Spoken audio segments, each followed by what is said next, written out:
नमस्कार, स्वागत है आपका जीएमपीएस वाइब्स कुमार पर। मैं लेकर आया हूं झारखंड की ताज़ा और बड़ी खबरें। राजनीति से लेकर शिक्षा, खेल से लेकर मौसम और आम जनता से जुड़ी हर बड़ी अपडेट, सब कुछ मिलेगा आपको यहीं, सबसे तेज और सबसे सही। तो चलिए शुरू करते हैं आज की बड़ी खबरों के साथ। झारखंड के गोड्डा जिले के महागामा के 171 सरकारी स्कूलों में त्वरित चालक नहीं है। इससे बारिश के मौसम में करीब 40,000 बच्चों की जान संकट में है। अभिभावकों ने कहा कि शिक्षा विभाग को बच्चों की सुरक्षा को सर्वोच्च प्राथमिकता देनी चाहिए। उन्होंने जिला प्रशासन और शिक्षा विभाग से मांग की है कि सभी विद्यालयों में तत्काल त्वरित चालक लगाए जाएं ताकि बच्चे सुरक्षित माहौल में पढ़ सकें। झारखंड में पेट्रोल औसत कीमत 98-63 रुपये प्रति लीटर बिक रहा है। झारखंड में कल 17 सितंबर 2025 को भी पेट्रोल की कीमत इतनी ही थी, यानी कल से लेकर अब तक झारखंड में पेट्रोल की कीमतों में कोई बदलाव नहीं हुआ है। बोकारो में आज पेट्रोल की कीमत 98-22 रुपये प्रति लीटर है। वहीं एक दिन पहले की बात करें तो कल 17 सितंबर 2025 तारीख को भी बोकारो में पेट्रोल की कीमत 98-22 रुपये प्रति लीटर ही थी। यानी कल से लेकर अब तक बोकारो में पेट्रोल की कीमत में कोई बदलाव नहीं हुआ है। जमशेदपुर में आज सुबह आग लगने की बड़ी घटना सामने आई। शहर के हरहरगुटू इलाके में स्थित एक गैराज में बुधवार सुबह लगभग 10 बजे अचानक भीषण आग भड़क उठी। आग ने देखते ही देखते पूरे गैराज को अपनी चपेट में ले लिया। गैराज में रखे जरूरी पार्ट्स और सामान जलकर राख हो गए। अनुमान है कि 10 से 12 लाख रुपये से अधिक का नुकसान हुआ है। घटना के बाद इलाके में अफरा तफरी का माहौल बना रहा। आग बुझाने की कोशिश के दौरान गैराज मालिक संतोष कुमार झुलस गए। उन्हें स्थानीय लोगों की मदद से सदर अस्पताल में भर्ती कराया गया, जहां उनका इलाज जारी है। जानकारी के अनुसार विश्वकर्मा पूजा के बाद गैराज में जलता हुआ दीपक छोड़ दिया गया था। उसी दीपक से आग भड़की और गैराज में रखा सामान चपेट में आ गया। स्थानीय लोगों ने फायर एक्सटिंग्विशर का इस्तेमाल कर किसी तरह आग को काबू में किया। लोगों ने आरोप लगाया कि तत्काल सूचना देने के बावजूद दमकल की गाड़ियां समय पर नहीं पहुंची। उनका कहना है कि अगर दमकल समय पर पहुंच जाती तो इतना बड़ा नुकसान नहीं होता। रांची स्टेशन पर आरपीएफ ने मौर्य एक्सप्रेस में 2 लोगों को गांजा के साथ गिरफ्तार किया। अभिषेक सिंह और गोविंद कुमार नामक ये व्यक्ति ट्रॉली बैग में 30 किलो गांजा ले जा रहे थे, जिसकी अनुमानित कीमत 3 लाख रुपये है। पूछताछ में उन्होंने बताया कि गांजा रोरकेला से खरीदा गया था और रांची में किसी को देने जा रहे थे। रांची जिले के तमार थाना क्षेत्र के भुसुडी जंगल में जमीन विवाद को लेकर एक युवक की बेरहमी से हत्या कर दी गई। मृतक के पिता के बयान पर पुलिस ने मामला दर्ज किया है। इस मामले में पुलिस ने 2 आरोपियों जगदीश स्वांसी और पूरन स्वांसी को गिरफ्तार कर लिया है, जबकि एक आरोपी हरी मुंडा अब भी फरार है। पुलिस ने गिरफ्तार आरोपियों के पास से धारदार हथियार और मोबाइल फोन बरामद किया है। देवघर में डिक्सन के इनोवेशन सेंटर का उद्घाटन हुआ, जो पूर्वी भारत का सबसे बड़ा कौशल विकास केंद्र बनेगा। यहां वॉशिंग मशीन और रेफ्रिजरेटर निर्माण यूनिट भी लगेगी। छात्रों को नाइलेट स्किलिंग का सर्टिफिकेट मिलेगा। C-DOT और कोल इंडिया मिलकर 6G और 7G का रिसर्च करेंगे। ये सेंटर वर्ल्ड क्लास होगा और रोजगार के अवसर देगा। उन्होंने कहा कि पूर्वी भारत के सबसे बड़े इस सेंटर में डिक्सन वॉशिंग मशीन, रेफ्रिजरेटर निर्माण की भी यूनिट अगले वर्ष मार्च तक लगाएगी। उन्होंने कहा कि बेंगलुरु व पुणे से भी बड़ा सेंटर STPI देवघर में होगा। इकोसिस्टम विकसित किया जाएगा। धनबाद के बरटाण में 19 तारीख को रोजगार मेला आयोजित किया जाएगा, जिसमें 2008 पदों के लिए भर्ती होगी। यह मेला श्रम नियोजन प्रशिक्षण एवं कौशल विकास विभाग द्वारा आयोजित है।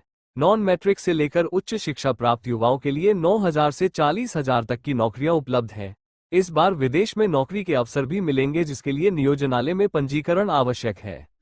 पलामू में वित्त मंत्री राधाकृष्ण किशोर ने नावाटोली में इंडोर स्टेडियम के निर्माण कार्य का शिलान्यास किया। उन्होंने भूमि संबंधी समस्याओं के समाधान का आश्वासन दिया। सांसद विष्णु दयाल राम के प्रस्ताव पर स्टेडियम को स्वीकृति मिली, जिसकी लागत 384 करोड़ है। स्टेडियम में खेल और मनोरंजन की कई सुविधाएं होंगी और इसके रखरखाव पर भी ध्यान दिया जाएगा। निर्माण कार्य 2026 तक पूरा होने का लक्ष्य है। नीमडीह थाना पुलिस ने तेतलो गांव में एक मिनी अवैध नकली अंग्रेजी शराब फैक्ट्री का भंडाफोड़ किया। पुलिस ने 458 बोतल नकली शराब, एक टैंप और शराब बनाने की सामग्री जब्त की, साथ ही 2 लोगों को गिरफ्तार किया। आगामी दुर्गा पूजा को देखते हुए पुलिस अधीक्षक के निर्देश पर यह कार्रवाई की गई। भारत की स्टार सलामी बल्लेबाज स्मृति मंधाना लिस्ट में दूसरे पायदान पर पहुंच गई हैं। वह अब तक 15 इंटरनेशनल सेंचुरी लगा चुकी हैं। उन्होंने बुधवार 17 सितंबर को ऑस्ट्रेलिया के खिलाफ दूसरे वनडे में शतक लगाने के बाद एक झटके में 2 खिलाड़ियों को पछाड़ा। मंधाना ने 7 टेस्ट में 2, 107 वनडे में 12 और 153 T20 इंटरनेशनल मैचों में 1 शतक मारा है। जामताड़ा पुलिस ने एक साइबर अपराधी को गिरफ्तार किया है जो फर्जी आईडी पर खरीदे गए सिम कार्ड का सप्लायर था। वो असम से सिम कार्ड लाकर 1500 से 2500 रुपये प्रति सिम के हिसाब से साइबर ठगों को बेचता था। पुलिस ने उसके पास से 377 असम नंबर के सिम कार्ड बरामद किए हैं।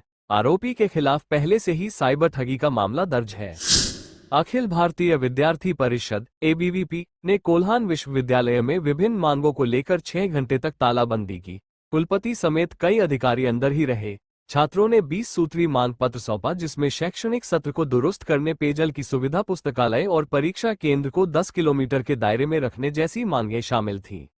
केरेडारी में पुलिस और अर्धसैनिक बलों ने 10 लाख के इनामी माओवादी रामखेलावन गंझू उर्फ बिरसेन गंझू को मुठभेड़ में मार गिराया। रामखेलावन 1995 से नक्सली गतिविधियों में सक्रिय था और कई आपराधिक मामलों में शामिल था। वह AK-47 से लैस होकर नक्सलियों की गतिविधियों को बढ़ावा देता था। उसका मारा जाना सुरक्षा बलों के लिए एक बड़ी सफलता है। आज हम बात करेंगे झारखंड के जिलावार मौसम की जानकारी। रांची सुबह से आसमान में बादल छाए हुए हैं। दिन में तापमान लगभग 28-30 डिग्री सेल्सियस रहेगा। दोपहर बाद बारिश और गरज चमक की संभावना है।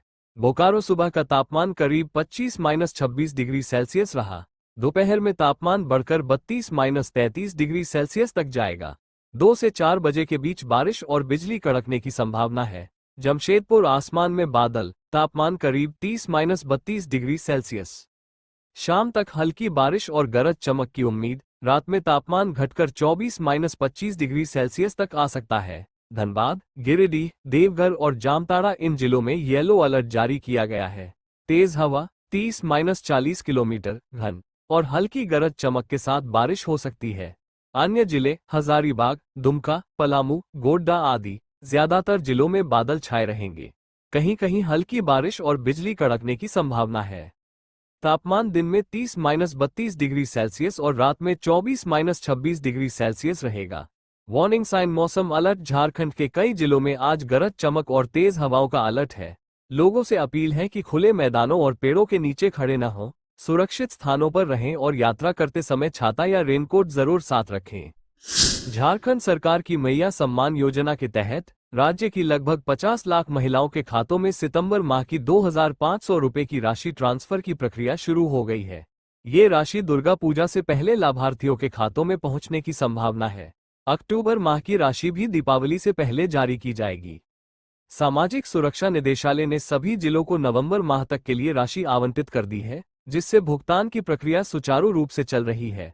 महिलाओं के खातों में 2500 रुपए की राशि आते ही बाजारों में रौनक देखने को मिल रही है।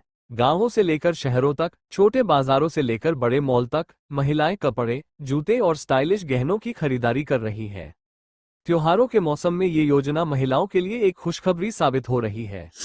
उम्मीद है ये खबरें आपको पसंद आई होंगी। अगर वीडियो अच्छा लगे तो लाइक, शेयर और सब्सक्राइब जरूर करें और जुड़े रहिए GMPS वाइब्स के साथ। झारखंड की हर बड़ी अपडेट सबसे पहले पाने के लिए धन्यवाद। Folded hands.